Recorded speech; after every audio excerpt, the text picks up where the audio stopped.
Movie की starting में हम एक लड़के को ज़ॉम्बी से बचकर भागते हुए देखते हैं, जो कि कह रहा था कि आखिर इन लोगों को हो क्या गया है, यानी क्या ये लोग ज़ॉम्बी बन गए हैं। कि तभी दो ज़ॉम्बीज उसके आगे आकर गिरे, लेकिन वो उनसे भी बच गया एंड कहने लगा कि मेरा पीछा करना छोड़ दो, मुझे जॉब पर जाने में देरी हो रही है। और बस फिर ये सीन यही कट हुआ, जिसके बाद अब स्टोरी को हम कुछ टाइम पीछे से देखते हैं, जब ज़ॉम्बी अटैक स्टार्ट नहीं हुआ था। बाय द वे, इस लड़के का नाम है अकीरा, जो कि हमारी इस मूवी का मेन कैरेक्टर है, जो कि काफ़ी ज़्यादा एक्साइटेड था क्योंकि आज उसकी ऑफिस जॉब का फर्स्ट डे है। इसलिए अपने पड़ोस के अंकल को गुड मॉर्निंग कहने के बाद वो आगे निकल गया, जहां वो रास्ते में बता रहा था कि मैंने खुद से ऑफिस लाइफ को चूज़ किया है क्योंकि मुझे लगता है कि यही जीने के लिए सबसे बेस्ट है। कंपनी पहुंचने के बाद उसे सभी से इंट्रोड्यूस कराया गया कि ये हमारी कंपनी का न्यू जूनियर अकीरा है, जिसका सभी सीनियर अच्छे से ख्याल रखेंगे। और फिर जब अकीरा को उसकी सीट मिली तो तब वहाँ उसकी मुलाकात एक ओहतोरी नाम की लड़की से हुई, जो कि अकीरा को बहुत ही ज़्यादा पसंद आई क्योंकि उसका नेचर काफ़ी अच्छा था। आफ्टर वर्क सभी लोग रेस्टोरेंट में पार्टी करने पहुंचे, जहां भी हम अकीरा को खुश देख सकते हैं, क्योंकि शुरू में अकीरा को लग रहा था कि उसके सभी सीनियर बहुत ही अच्छे हैं, लेकिन उसकी खुशी तब खत्म हुई जब उसे बताया गया कि आज तुम घर वापस नहीं जाओगे क्योंकि बहुत सारा वर्क है जो पूरा करना है। फिर बस होना क्या था, एक के बाद एक सभी सीनियर अकीरा को काम देने लगे, जिस वजह से उसे पूरी रात ओवर वर्क करना पड़ा। रात में सीनियर्स भी घर नहीं गए थे बल्कि वहीं सो गए थे, लेकिन बेचारा अकीरा सो तक नहीं पाया और बस नॉन स्टॉप काम करता ही गया। ये उसके वर्क का सेकंड डे है, लेकिन अब भी काम खत्म नहीं हो रहा था क्योंकि सीनियर एक काम के ख़त्म होते ही उसे दूसरे काम देते जा रहे थे, जिस वजह से अकीरा को दूसरे दिन भी ओवरवर्क करना पड़ा। एंड देन अब अकीरा पूरे 2 दिन के बाद वापस घर आया, जिसकी ऐसी हालत देख पड़ोस के अंकल भी हैरान हुए।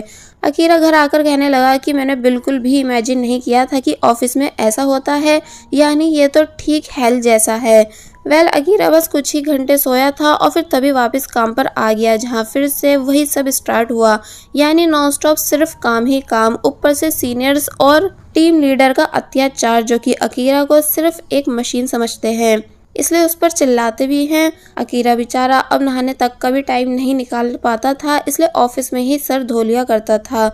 इसलिए नेक्स्ट सीन में अकीरा अपने बेस्ट फ्रेंड केंचो से मिला एंड उसे अपनी पूरी सिचुएशन बताने लगा कि वो कितना ज़्यादा परेशान है, लेकिन केंचो अकीरा की बातों में इंटरेस्ट नहीं ले रहा था, यानी उसकी लाइफ अच्छी चल रही है, इसलिए वो लड़कियों को डेट करने में बिजी था। तो तब अकीरा चिढ़कर कहने लगा कि अगर उस दिन रग्बी गेम में तुम गलती नहीं करते तो हम इंटरनेशनल गेम हारते नहीं, बल्कि आज एक अच्छी लाइफ जी रहे होते। तो तब केंचो भड़क गया कि क्या आज भी तुम मुझे जिम्मेदार मानते हो, और फिर काफी कुछ सुनाने के बाद वो अकीरा से दोस्ती तोड़ लेता है।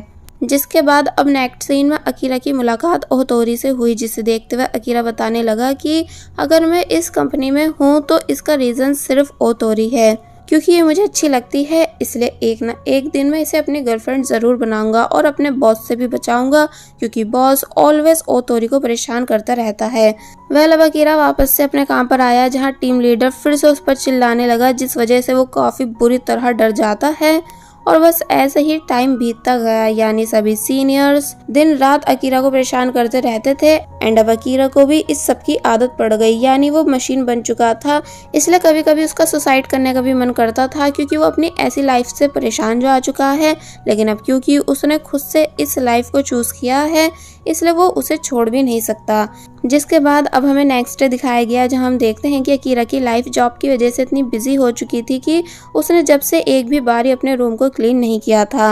अकीरा जैसे तैसे उठा जॉब पर जाने के लिए और रास्ते में बस यही बोलता जा रहा था कि मेरा बिल्कुल भी ऑफिस जाने का मन नहीं। कि तभी उसकी नज़र अपने पड़ोस के अंकल पर गई, जो कि किसी लड़की को खा रहे थे। अकीरा हैरान हुआ कि आखिर ये कर क्या रहे हैं, लेकिन जब जैसे देखता है कि वो तो एक ज़ॉम्बी बन चुके हैं जिनका नेक्स्ट टारगेट वो है, इसलिए अकीरा तभी अपनी जान बचाकर वहां से भागने लगा। रास्ते में धीरे धीरे उसे पता चला कि सिर्फ अंकल ही नहीं बल्कि पूरी बिल्डिंग ज़ॉम्बी बन चुकी है, इसलिए तब वो और ज़्यादा परेशान होने लगा कि अब आखिर मुझे क्या करना चाहिए और कहाँ भागना चाहिए। लेकिन वो तब भी जैसे तैसे उन सभी ज़ॉम्बी से बच गया। अकीरा बहुत ही ज़्यादा डरा हुआ था, मरने से नहीं बल्कि इस बात से कि अगर वो ऑफिस के लिए लेट हुआ तो उसे अपने लीडर से डांट पड़ेगी। कि तभी दो लोग उसके सामने आकर गिरे, लेकिन वो उन पर से कूदकर भाग गया और फिर जैसे तैसे बिल्डिंग की छत पर आ गया। सभी ज़ॉम्बीज अभी भी उसके पीछे थे, लेकिन एक डोर पे चढ़कर वो दूसरी साइड जाने लगता है। ज़ॉम्बीज ने उसका पैर पकड़ लिया, लेकिन अकीरा फाइनली जैसे तैसे दूसरी साइड आ गया।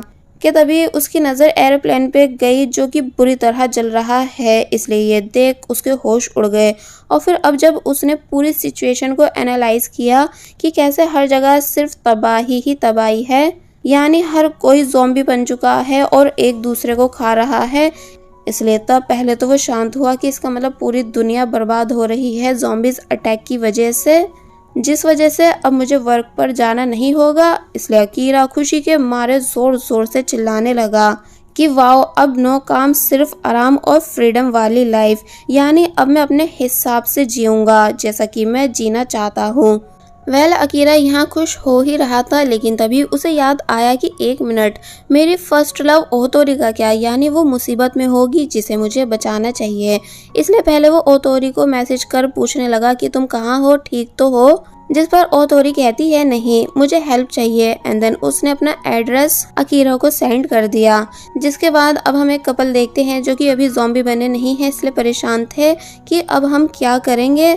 कि तभी अकीरा को पाइप्स की हेल्प से नीचे जाता देख वो शॉक रह गए। अकीरा बताता है कि मैं बाहर जा रहा हूँ किसी काम से, आते टाइम कन्वीनियंस स्टोर से भी होता हुआ आऊंगा, इसलिए आप दोनों को कुछ चाहिए तो नहीं। तो तब वो दोनों कहते हैं कि अगर तुम्हें कोई परेशानी ना हो तो प्लीज नूडल्स और फ्रूट्स लेते आना। तो तब अकीरा उन्हें ओके कर वहां से चला गया और फिर कानों में ब्लूटूथ लगाकर फुल स्वैग के साथ अपने मिशन पे निकल जाता है, जहाँ पहले तो सिर्फ कुछ ही ज़ॉम्बीज उसका पीछा कर रहे थे, लेकिन फिर देखते ही देखते ज़ॉम्बीज की पूरी फौज अकीरा का पीछा करने लगी, जिस वजह से एक टाइम के लिए अकीरा की भी जान निकल गई कि अबे ये कितने सारे ज़ॉम्बीज हैं। लेकिन फिर स्पीड तेज करने के बाद वो फाइनली उन ज़ॉम्बीज से बच गया। एंड देन उस जगह आया जहाँ का एड्रेस ओतोरी ने सेंड किया है। अपार्टमेंट का डोर अनलॉक था, इसलिए वो अंदर चला गया जहाँ से किसी की भी कुछ आवाज नहीं आई। कि तभी ओतोरी अकीरा का पैर पकड़ लेती है मदद मांगते हुए, क्योंकि वो बिल्कुल ठीक है, इसलिए उसने अकीरा को हग भी किया।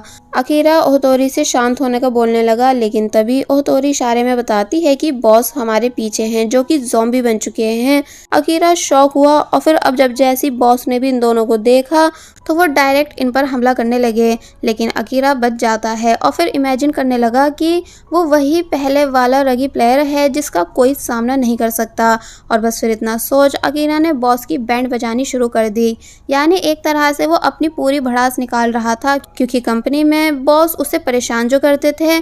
इसलिए जब फाइनली अकीरा बॉस को घायल कर पीछे हुआ तो तब ओतोरी बॉस को काफी बुरी तरह मारने लगी, यानी उसने भी अपनी सालों की भड़ास निकाली, लेकिन तभी वो वहीं बेहोश हो जाती है। एक्चुअली अकीरा के यहाँ आने से पहले बॉस ने ओतोरी को बाइट कर लिया था, इसलिए देखते ही देखते ओतोरी भी ज़ॉम्बी बन गई और फिर डायरेक्ट अकीरा को मारने की कोशिश करने लगी, लेकिन अकीरा काफी कोशिश करने के बाद उससे बच गया। और फिर जब जैसे वहां से जाने वाला होता है तो तब उसने जाने से पहले ओतोरी को अपनी फीलिंग्स बताई कि वो जॉब के पहले दिन से ही ओतोरी को लाइक करने लगा था और काफी टाइम से अपनी फीलिंग्स के बारे में उसे बताना चाहता था, लेकिन आज फाइनली वो ओतोरी से अपनी फीलिंग्स कन्फेस कर लाइट फील कर रहा है। और फिर ओतोरी को गुड बाय कर अकीरा वहां से भाग गया एंड ओतोरी अपार्टमेंट में लॉक हो गई।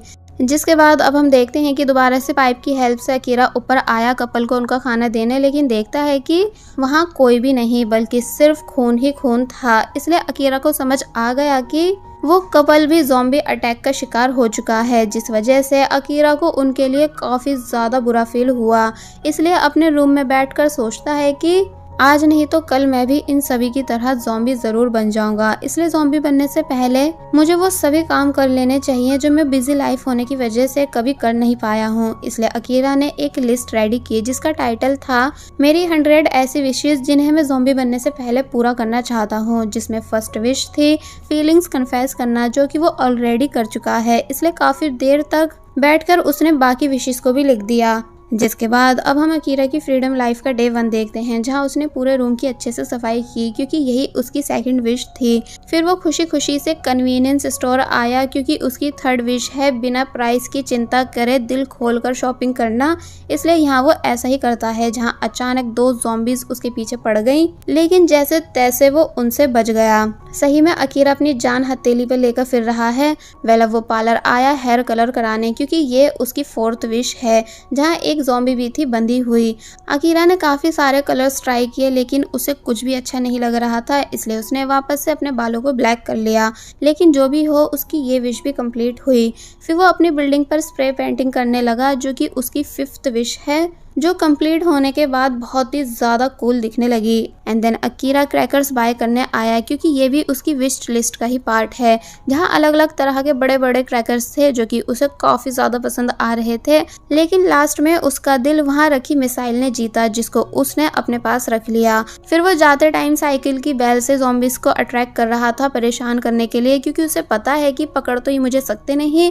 लेकिन इस बार एक रिक्शा वाले अंकल उसके पीछे पड़ गए जो कि बहुत तेज भाग रहे थे, इसलिए अकीरा जोर जोर से चिल्लाया।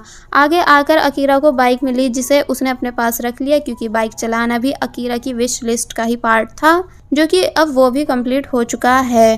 वेल अब रात में अकीरा ने फायरवर्क किया जो कि दिखने में काफ़ी ज़्यादा ब्यूटीफुल लग रहा था एंड अकीरा को भी ये सब कर खुशी मिल रही थी। लेकिन कहीं ना कहीं उसे इस चीज़ का भी दुख है कि वो अकेले हर काम कर रहा है, यानी कहीं ना कहीं उसे अब लोगों की कमी महसूस होने लगी। जिसके बाद अब हम देखते हैं कि अकीरा सभी सामान को बिल्डिंग की छत पर लेकर आया कैंपिंग करने के लिए, क्योंकि ऑब्वियसली ये भी उसी की विश का ही पार्ट है, जहाँ उसे अपने सामने चल रहे ज़ॉम्बीज से कोई फर्क नहीं पड़ रहा था। एंड अब आई थिंक ज़ॉम्बीज ने भी अकीरा को सीरियस लेना छोड़ दिया था। लेकिन जब वो मीट खा रहा था तो तब वो उसे बिल्कुल भी अच्छा नहीं लगा क्योंकि उसमें नमक नहीं था, इसलिए गुस्से से बोलने लगा कि इस बिन मज़े खाने को खाने से अच्छा है कि मैं ज़ॉम्बी ही बन जाता, यानी अब मुझे फिर से मार्केट जाना होगा सॉल्ट बाय करने। और फिर तभी शॉप पर आकर तरह तरह के मसाले एंड सॉल्ट लेने लगा कि तभी उसे कुछ आवाज़ आई, जिसे जब जैसे उसने चेक किया तो तब एक लड़की बाहर निकली जो कि डायरेक्ट अकीरा को मारने लगी, उसे ज़ॉम्बी समझकर। बट अकीरा बताता है कि मैं तो यहाँ सिर्फ नमक लेने आया था एंड मुझे किसी भी ज़ॉम्बी ने बाइट नहीं किया है।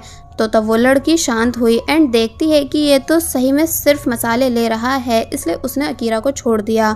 अकीरा उठा और पूछने लगा कि आखिर तुम हो कौन। और फिर जब जैसे उसने उस लड़की का फेस देखा जो कि बहुत ही ज़्यादा ब्यूटीफुल थी, इसलिए देख अकीरा के होश उड़ गए, यानी यहाँ अकीरा को इस लड़की से वन साइड लव हो गया। और बस फिर इसी के साथ पार्ट 1 यहीं पर एंड हो जाता है। There was a time when you had me falling to the ground.